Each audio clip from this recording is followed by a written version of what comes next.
Assalamualaikum warahmatullahi wabarakatuh. Nah, saja belum semangat, konsen yang anak. Dibaleni ya. Assalamualaikum warahmatullahi wabarakatuh.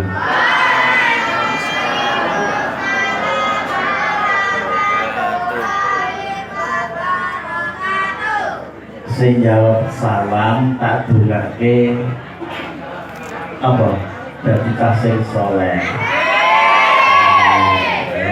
Tak salam sekali lagi dijawab Assalamualaikum warahmatullahi wabarakatuh.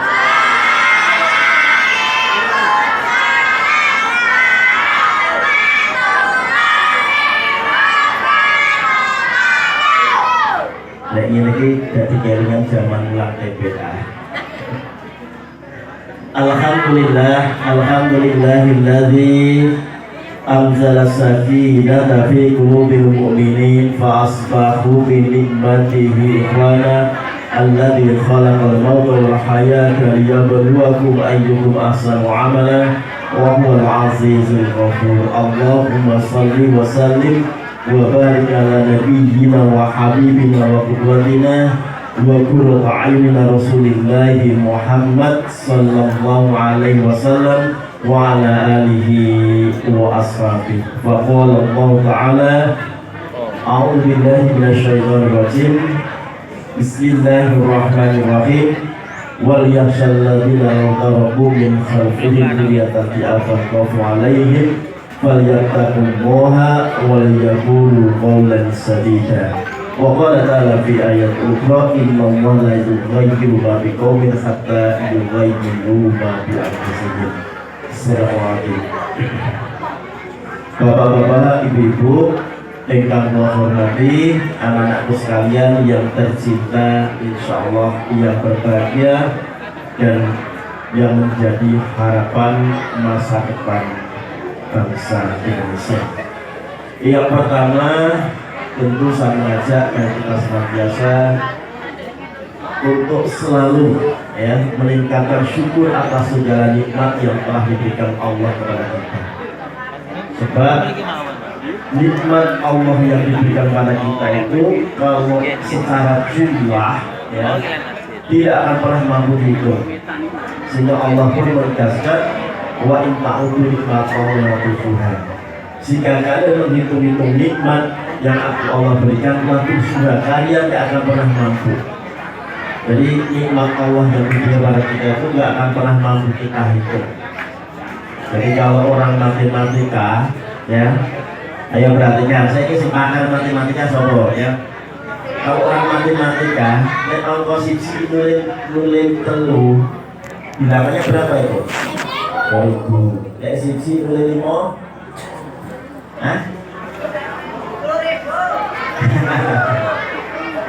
siji nulis 5, ayo kelas berapa itu?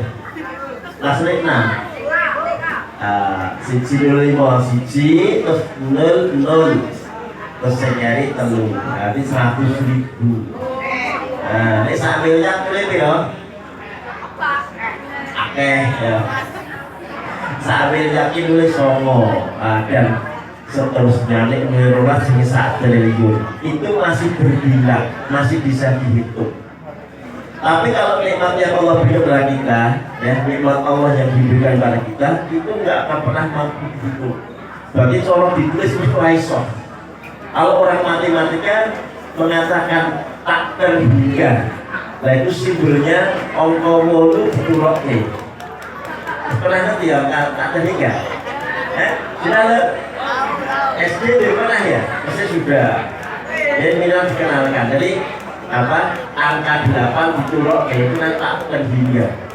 Jadi nikmat yang Allah berikan kepada kita itu tak terhingga. Kalau dihitung, ya mah nggak bisa dihitung. Nah maka itu pun Allah masih menjanjikan bagi siapa yang senantiasa bersyukur, maka Allah akan menambah nikmat yang lebih banyak. Maka dari itu, saya ajak kita semua untuk mengucapkan syukur dan bacaan hamdalah bersama-sama. Mari, alhamdulillahirabbil alamin. Baik, saya sebelumnya akan membacakan pantun dulu. Saya tadi duduk di sini ya, pantun. Ya, saya tidak pakar membuat pantun ya, tapi tidak apa-apa. Ini ya, nah, nanti bilang oke gitu ya, atau apa? Masuk gitu ya. Nah, jalan-jalan ke jembatan Suramadu. Ucapkan selamat milad SMP Muhammadiyah 7. Kita ucapkan milad ya ke-47 SMP Muhammadiyah 7 ya. Bapak Ibu yang dirahmati Allah dan adik anak-anakku sekalian, jadi saya bilangnya anak-anak ya. Tadi sudah dikenalkan anak saya itu 4. Tapi kalau Pak mana pimpinan cabang Muhammadiyah anaknya 2 ya. Istri saya itu kerjanya di BKKBN, tapi anak saya 4. Kalau dikatakan tadi keberhasilan KB, ya enggak. Sekarang justru KB itu enggak pernah kayak begitu. Jadi kebijakannya justru ya banyak negara yang punya KB justru punya problem secara sosial. Cina itu dulu anak dibatasi hanya boleh 1. Akhirnya anak lanang KB, anak itu rasido, dia rasido ini. Nah, akhirnya banyak laki-lakinya. Saya problem di Cina, mbak itu jadi mahal, susah nyarinya. Bedanya ke Cina mbak ya. Ya, itu Cina, ya punya problem sosial. Jepang itu gini, juga punya problem sosial. Jepang itu sekarang ada 7 juta rumah mangkrak, tidak ada penghuninya. Sebab apa? Di Jepang itu ada tradisi kalau pasangan suami istri ya, itu sudah tua ada 2 miliar. 1 dibuang ke hutan, yang kedua ditaruh di panti jompo.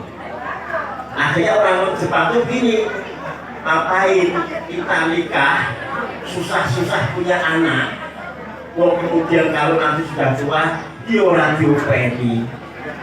Akhirnya banyak pasangan ya, pasangan nikah, kalau orang nikah di Jepang nggak punya anak. Problemnya sekarang Jepang itu banyak rumah yang kosong, 7 juta rumah kosong. Untuk orang Jepang besar. Yang kedua, sekarang Jepang mengalami problem tenaga kerja produktif. Nah, makanya kalau nanti yang lulusan SMA ya itu mau kerja ke Jepang, saya punya teman itu yang kelola namanya apa? Lembaga apa? BL ya, lembaga apa ya jenis lembaga pelatihan persiapan ya tenaga kerja ke Jepang. Ya, jadi bahasa Jepang ya. Dan kalau kerja di Jepang gajinya lumayan gede ya. Nah, ini kan ya, jadi problem. Jadi kalau makanya di Indonesia termasuk sekarang yang ini enggak begitu ya.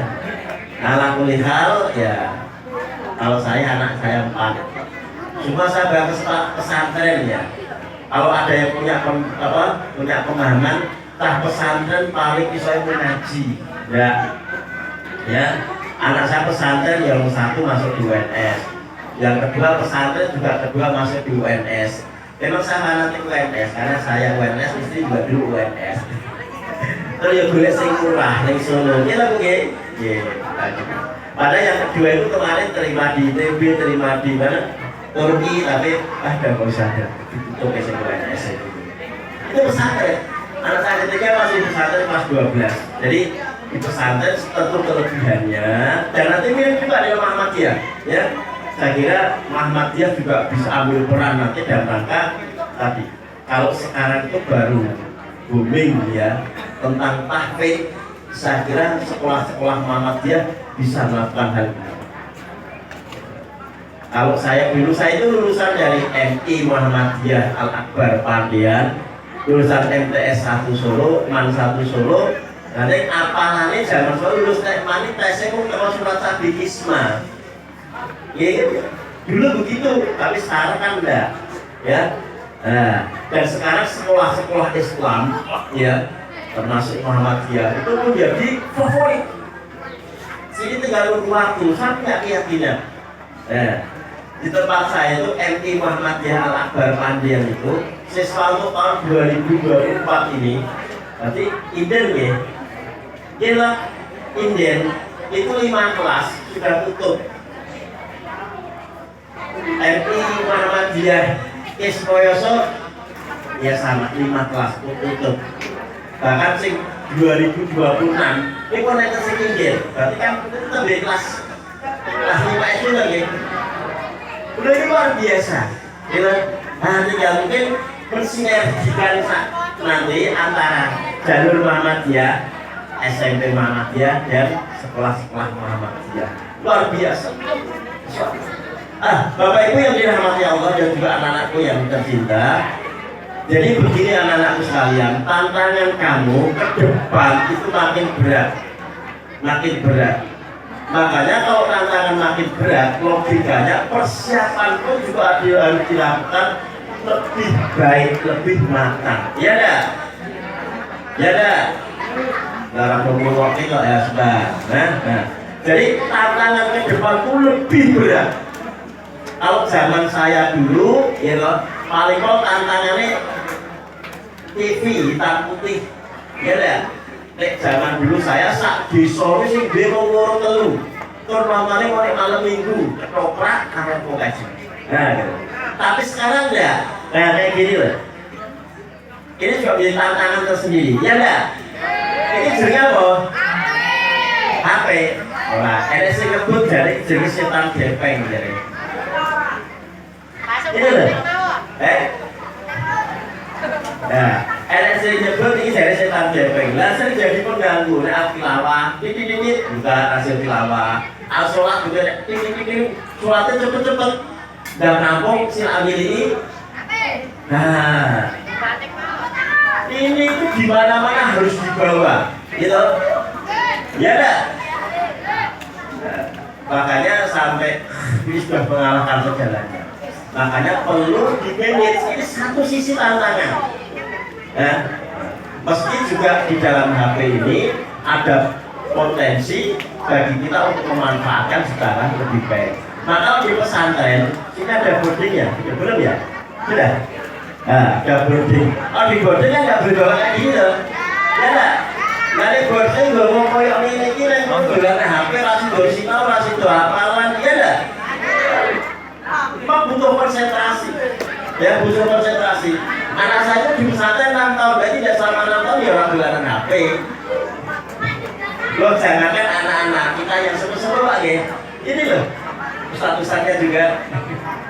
Nah, makanya tadi Allah Subhanahu wa Ta'ala ya sudah berpesan dalam Quran surah An-Nisa ayat yang ke-9 ya, yang berbunyi a'udzu billahi minasyaitonir rajim wal yahsal ladzina law taraku min khalfihim dzurriatan fi'afan qawfalai falyattaqullaha wal yaqulu qawlan sadida. Wal yahsha ya, dan hendaklah kalian punya kekhawatiran, punya ketakutan lau taraku min khalfihim, seandainya meninggalkan ya dzurriatan fi'afan, generasi sementara generasi yang ditinggalkan itu dalam keadaan lemah. Jadi ingat anak-anak sekalian ya, para bapak, para guru, para orang tua ya, itu diperintahkan agar punya kekhawatiran kalau nanti meninggalkan anak-anak sementara anak yang ditinggalkan dalam keadaan lemah. Nah, lemah di sini pertama tentu ada lemah iman. Kalau lemah iman, wah ini udah bencana dunia akhirat. Ya betul. Lemah iman itu bencana dunia akhirat. Saya tanya tadi yang, ayo, siapa yang tadi jamaah sholat subuh di masjid ngacung? Ayo, berapa? Jujur, ayo. Jamaah subuh di masjid siapa? Saya tahu. Ayo, si putra, nah putra. Betul, ayo. Kira saya ngomong ini. Jamaah subuh di masjid siapa? Nah, orang ini. Oh, satu. Betul. Di masjid apa di rumah jamaahnya? Nah, dua. Jamaah di masjid. Nah, jempol. Nah, terus saya sing ngomong burine iki. Kok iki udahku? Yo, siapa yang jamaah subuh di masjid? Wah, top. Terus yang itu kelompok situ. Orang nek jamaah di masjid, betul. Tak sampaikan ya, orang yang rajin jamaah subuh di masjid itu menjadi ciri-ciri orang sukses. Iya, sebab dia harus bangun pagi subuh sebelum aktivitas yang lain. Nah, sekarang ini saya ceritakan, ya. Muhammad Al-Fatih, ya, perhatikan. Muhammad Al-Fatih itu adalah penakluk Konstantinopel. Nabi pernah mengatakan bahwa panglima terbaik adalah panglima, ya, yang menaklukkan Konstantinopel. Pasukan terbaik juga pasukan penakluk Konstantinopel. Pernah tahu Konstantinopel itu apa? Konstantinopel Bizantium? Ayo sejarah. Jadi Konstantinopel itu adalah ibu kota Romawi Timur. Ya, Romawi Timur. Nah, jadi ketika saat itu Islam bisa menaklukkan Konstantinopel pada tahun 1453. Pada saat Nabi menggali parit, ya, pada saat perang Khandaq, para sahabat yang kelaparan sebab masa kesulit nggak kuat memecahkan. Terus Rasul kemudian yang sahabat menyerahkan kepada Nabi agar Nabi memecahkan. Begitu Nabi menghantamkan palu gudang, itu pecah. Begitu percikan itu Nabi mengatakan kalian nanti kaum muslimin akan bisa menaklukkan Persia. Kemudian pada hantaman yang kedua Nabi mengatakan bahwa kalian nanti kaum muslimin akan bisa mengalahkan Bizantium, Konstantinopel. Itu saat itu ketika sahabat diceritani kayak gitu, ya, bagi orang yang keimanannya tidak kuat, ngandake akan mengatakan Muhammad ini woro-woro. Sebab saat itu ketika mau menghadapi orang-orang kafir Quraisy, ya, itu saja harus bikin pertahanan dengan membuat parit namanya Hontak. Dalamnya 3 meter, lebarnya 6 meter. Sementara saat masa paceklik, sehingga orang yang tidak punya keimanan yang katakan, "Lah saya awake dhewe koyo ngene, sesuk perang lho mesti menang." Lah wis ora ngandhake akan bisa menaklukkan Persia.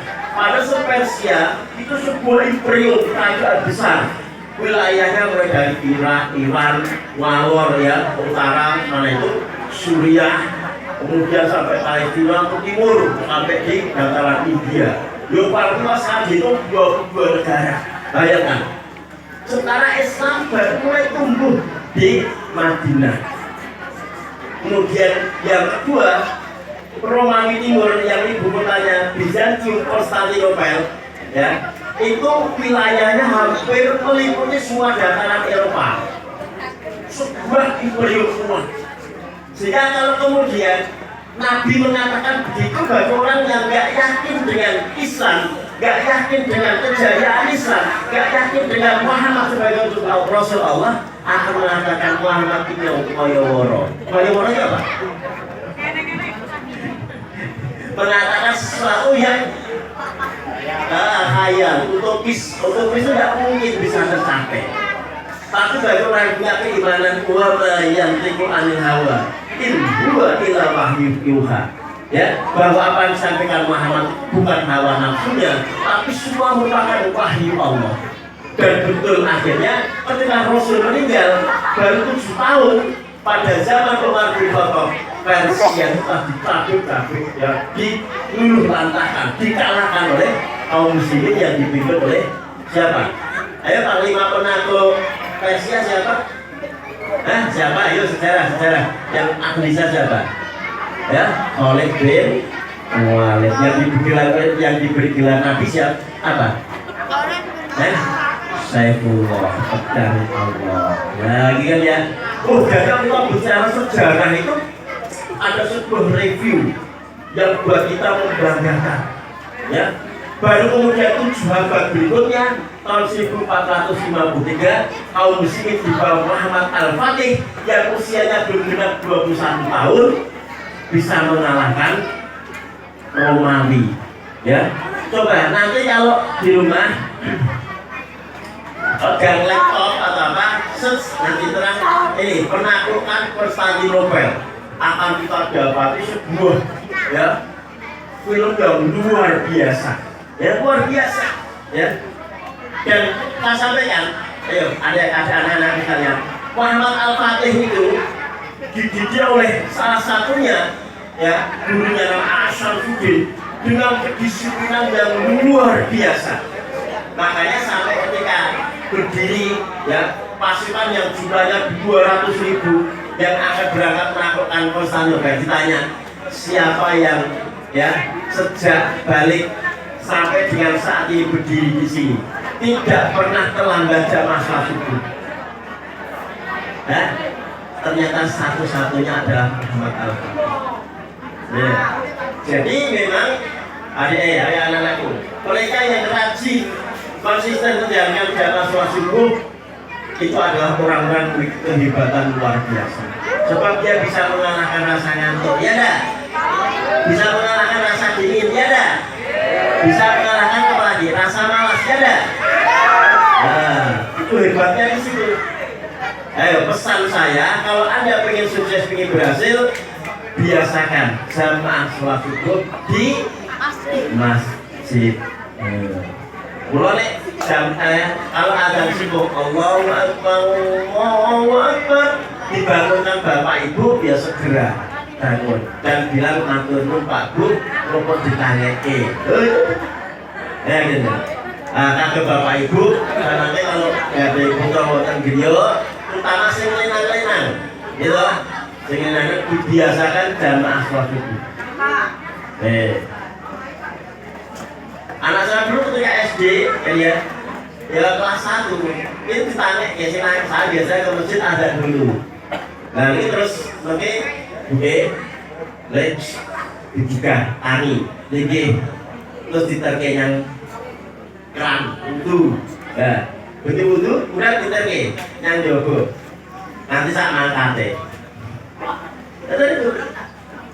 Nah, sebabnya itu Nabi Muhammad perintah, Nabi sendiri memerintahkan didiklah anakmu untuk mengerjakan sholat, perintahkan anak untuk mengerjakan sholat pada usia 7 tahun. 10 tahun nek lagi sholat kon gebuk, ya meskipun gebuknya apa? Lalu dengan cara, ada ya. Nah, sebabnya sebab ini Bapak Ibu, kalau nanti wis gede, umurnya wis las-lasan tahun, ya wah wis angel. Apa meneh? Gur saiki ana acara bal, ana acara apa meneh ya. Nyimak ngeten iki nggih enten kamar, tas sakniki niku perlu diperhatikan. Nek bocah kok sregep nang kamar kancingan, ya nggih. Tolong diperhatikan, lagi ngopo ning kamar.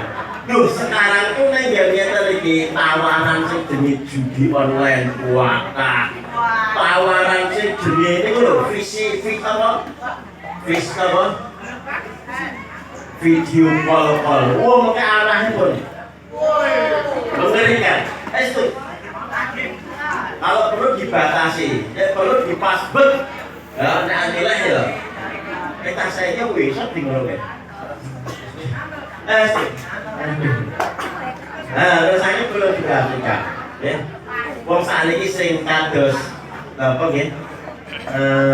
Amerika sing HP sinten? Itu kan mensyaratkan anaknya itu boleh pegang HP itu pada usia 14 tahun. Dianggap wis dewasa. Beliau saking mereka wau. Nah, tadi kembali ya sholat subuh. Muhammad Al-Fatih disiplin sholat subuh. Nah, sudah sukses. Makanya tantangan ke depan itu yang demikian sangat berat, ya. Jadi kan tahun 2030 ya, itu ada bonus demografi.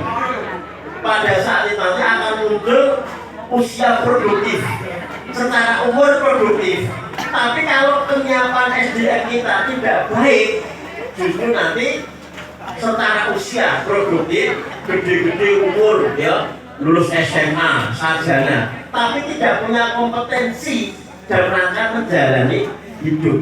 Nah, itu berat. Nah, makanya sekarang munculnya sekolah-sekolah ya seperti PK ya, program khusus itu sebenarnya memberikan jawaban. Ya, memang yang saya lihat Pak Guru agak sedikit kreatif atau penyelenggara pendidikan. Nah, dan sekarang program-program tahfidz, kemudian juga skill-skill yang lain itu yang luar biasa. Kembali tadi ya, wal yasalladina tarokum min khalfihim dzurriatan yafa. Agar kita para orang tua itu punya kekhawatiran ketika meninggalkan anak keturunan semuanya dalam keadaan lemah, siji lemah iman. Yang kedua lemah pendidikan. Indonesia itu kalau dia dari indeks pendidikan untuk negara ASEAN itu ternyata termasuk grade-nya bawah nomor isor. Memang kualitas pendidikan di Indonesia masih sangat kurang.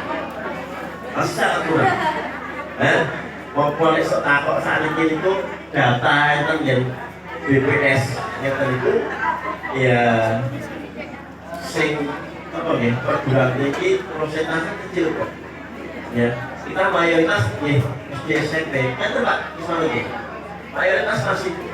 Padahal kalau dari kualitas sumber daya manusia itu salah satunya ditentukan oleh kualitas pendidikan. Indonesia itu jadi negara sing gemah limpah roh jinawi gitu. Pernah tak ceritanya adik-adik anak-anakku Pak Abraham Samad. Kenapa Pak Abraham Samad? Kenapa ya? Nah, Pak Abraham Samad itu mantan ketua KPK. Beliau dalam podcastnya pernah cerita ini, Indonesia itu negara yang kekayaannya itu Masya Allah luar biasa. Beliau cerita kalau seandainya dari satu sektor pertambangan saja itu dikelola dengan baik, kemudian pintu-pintu korupsi itu bisa ditutup dengan baik, kata beliau 273 juta penduduk Indonesia itu bisa mendapatkan bagian tiap bulan rasa kerja ya, tinggal turun ya, esok tani turun ke masjid ya, masjid mulai nanggungan kayak kopi gorengan tiap bulan 20 juta. Nah kayak pakisnya pensiunan itu sama orang 20 juta. Nah ini kata Abraham Samad ya, dalam podcastnya ini kan Indonesia baru satu sektor pertambangan. Oh belum lagi nanti sektor kelautan, sektor pertanian, sektor apa? Kehutanan dan sebagainya. Malah bayangke baru satu sektor. Loh, Indonesia yang kayak gini dibutuhkan orang-orang yang terdepan nanti pengelola negara itu ada orang-orang yang punya kualitas pendidikan hebat. Nah, saya awalnya dia direndahke jalan-jalan yang kurang berkualitas sehingga banyak ambil tenaga kerja asing padahal kualifikasinya kodok. Jujur, saya termasuk salut sama Pak Anies Baswedan. Dia calon presiden ya? Iya. Sudah pilih. Pak Anies Baswedan calon presiden ya?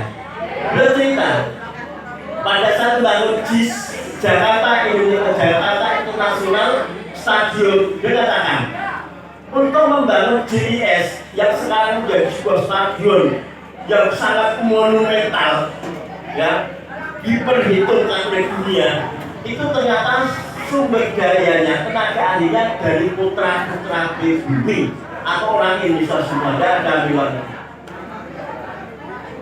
Bahkan pada saat mengangkat atapnya, belum mengatakan ya, itu beratnya sekitar 24.000 ton. Belum mengatakan ini kalau cara membangunnya itu adalah nanti atapnya dinaikkan. Kalau sudah kering, kata dia, sudah siap, lama. Ya. Akhirnya kemudian beliau yang mengatakan, ya yang mengambil tren-tren yang ada di Abu Dhabi itu pernah dibawa 24.000 ton. dan sekarang itu luar biasa. Belum katakan putra-putra bangsa ini kualitasnya luar biasa. Termasuk yang saya mungkin bagi orang tua dan juga anak-anak sekalian di tingkat internasional. Kalau ada lomba-lomba olimpiade internasional itu banyak yang mendapat itu adalah putra-putra dari Indonesia. Nah, cuman biasanya ini lagi mereka orang-orang Barat, Eropa, mereka itu punya kepentingan. Baru itu SMA sisi kita disodori proposal sekolah ke S1, S2 sampai doktor. Risetnya kepentingan Indonesia, gitu. Sebenarnya riset itu akan mengintai potensi Indonesia, ya. Ada dokter misalnya, risetnya di Indonesia, terus kemudian datanya itu dari sumber informasi kepentingan asing sana. Oh itu banyak. Maka kalau kita tidak punya nasionalisme yang kuat, ada kala itu ya jadi mau dibayar sana dengan mahal, tapi kemudian negeri kita yang jadi dirugikan. Begitu loh. Makanya ini loh, pendidikan ya itu harus jadi prioritas. Alhamdulillah. Nah sekarang SMP Muhammadiyah ini kan kalau tadi diatur ke Pak BCN ya, beritakan sejarahnya luar biasa, ya sejarahnya luar biasa. Artinya prestasi-prestasi yang telah bukir pada masa-masa lalu, tinggal cara kita itu mengulang. Memang kadang sejarah itu akan berulang. Sekarang saya melihat Bapak Ibu, sekolah kalian sekolah-sekolah Islam itu sekarang terjadi apa? Terjadi daya tarik tersendiri. Kayak memang saya sekarang itu yang SD Muhammadiyah, PK. Berarti kuatan ya. SD Muhammadiyah PK mana? SD Muhammadiyah PK mana? Berarti banyak. MI Muhammadiyah, MI Negeri, ya. Kemudian apa lagi? SDIT, kemudian Pak Arif, sekolah-sekolah agama sekarang muridnya banyak. Bagus kesadaran ini. Tapi biasanya pemahaman orang tua ini SD Muhammadiyah PK, dianggap Islami wis cukup. Di dasar jadinya. Nah ini dasar itu kan kok ya? Itu. Makanya saya itu pernah dulu jagungan sama kepala MTS 1 Boyolali zaman dulu Pak Amir Suwandi nggak salah. MI itu di Boyolali waktu itu kan muridnya banyak, pinter-pinter. Pinter-pinter itu lainnya dengan SMP 1, SMP 2. Sehingga dengan MTS tinggal sisanya. Terus tak tanya, loh ini jadi nah, ternyata berakar dari sebuah pemahaman. Terus dengan agama ini seperti dasarnya, karena tidak demikian. Ya betul itu. Kalau ini jujur, anak-anak saya SDT, baru itu yang SMP, dengan pesantren, MTS, dan pesantren SMA, nanti hitung tahun, 6 tahun. Itu pemahaman keagamaannya ternyata masih butuh bimbingan, masih butuh pendampingan. Besok tak pesantren yang kayak ngomong ke raga, ayo wahai suku-suku tani-tani masih begitu. Oh, kemudian saya isi ada yang saya udah ke pesantren atau boarding. Iya, lagi boarding mana? Payah sholat mesti doya ya, ayo sholat jamaah. Pengi ya, sebelum subuh di bangun. Nah, kalau sholat malam sih bagi terus bukan sholat jamaah subuh. Nona pesantren, ya sholat jamaah subuh nanti kita apa? Apa nih? Jadi kok, ya dah. Maksudnya baik karena membentuk kedisiplinan agar sholat jamaah senantiasa diperhatikan, dilakukan. Itu jadi, maksud lemah aspek keimanan. Jadi soal fisik ini kayaknya apa ya? Enggak. Jadi saya begitu ya. Jadi soal lemah fisik ini kan saya berbeda ya. Kalau saya ini makanan itu bergizi, TSD kelas 6 saya bisa ambil itu. Gimana? Gimana Pak? Anak-anak saya gede-gede bosor-bosor, gizinya full. Tapi kadang lemah mentalnya ini gede nih koyok ayam apa? Ayam sayur, ayam apa? Buru-buru begitu diselingkuh 14 saat. Tahu ayam sayur? Halo, pite ayam potong kalau. Oh, gede banget. Ayo begini di selingking ini 14 saat. Kamu gagal wes nami. Kadang-kadang mental anak sekarang begitu blek itu serasa gagal semuanya. Padahal tidak demikian, bahwa kegagalan yang keberhasilan itu kadang karena apa? gagal itu ada keberhasilan yang tertunda. Paling umum mas, Dik, nak ya latihan numpak sepeda ontel, digoblok baliknya, blok nih, ya begitulah belajar. Ah gitu ya, jadi dari kualitas saladina lau taroku bin falkid zuriatan jafan, ya kemudian khawfu alaihim, ya tidak akan takut ya dengan mereka yang lemah. Kalau ya takut dan pertama ada betapa pada Allah wal yakul kalau saja dan bicara ucapan yang baik. Saya tak tonton ganti usaha saya wes kepot dulu. Lalu itu biasanya orang jam itu. Kalau celana kalau tingginya tadi itu udah nano, mengaku oke. Katanya tadi pesan saya itu saja kepada anak sekalian, tolong persiapkan diri sebaik-baiknya. Adik-adik sudah disekolahkan di sekolah yang tepat. Jadi MI Muhammadiyah, SD Muhammadiyah, mana lagi? Ini dari mana? SMP Muhammadiyah sudah tepat. Silahkan memanfaatkan ya di mana di bersekolah belajar dengan sebaik-baiknya. Dek, tak sampaikan ya, 15 tahun yang akan datang umur kamu berapa? Si SMP, 15 tahun lagi umur kamu berapa? 35? Ya 30 itu masa-masa di mana kamu kalau sekolah itu di puncaknya. Biasanya S1 ya lulus SMA, sekolah S1 itu kemudian di tahun itu atau 4 S2 tambah 2 tahun ya. Terus S3 tambah 3 tahun. Jadi kalau 30 tahun tuntas sampai doktor, luar biasa. Apakah mungkin? Tidak mungkin ya. Tapi paling tidak pesan saya ya belajar yang baik. Nah, tadi terkait dengan masalah mentalitas moralitas, sekolah di agama itu saya katakan itu modal yang luar biasa, ya. Jadi kita itu dikenalkan dengan agama, dikenalkan dengan tentu ada kita berbakti pada orang tua, banyak berbakti kepada bangsa dan negara, berbakti kepada Allah. Itu sesuatu yang luar biasa. Tengah-tengah sekarang itu anak-anak muda yang apatis dengan berbagai hal yang makanya adik sekalian ya 15 tahun yang akan datang bangsa Indonesia itu akan ada di tangan kalian ya. Nah 15 tahun lagi umur berapa? Kamu ini nah kok malah umur berapa sih? Umur berapa? Umur ini biro 11, ada 15 biro 26. Umur 26 itu masa-masa kamu produktif ya. Makanya kalau kurva itu begini, juga gini. Jadi kurva normal. Kurva normal itu puncaknya dia ada usia biasa atau sekitar 20 tahun sampai nanti 40 tahun. Ini masa-masa emasnya.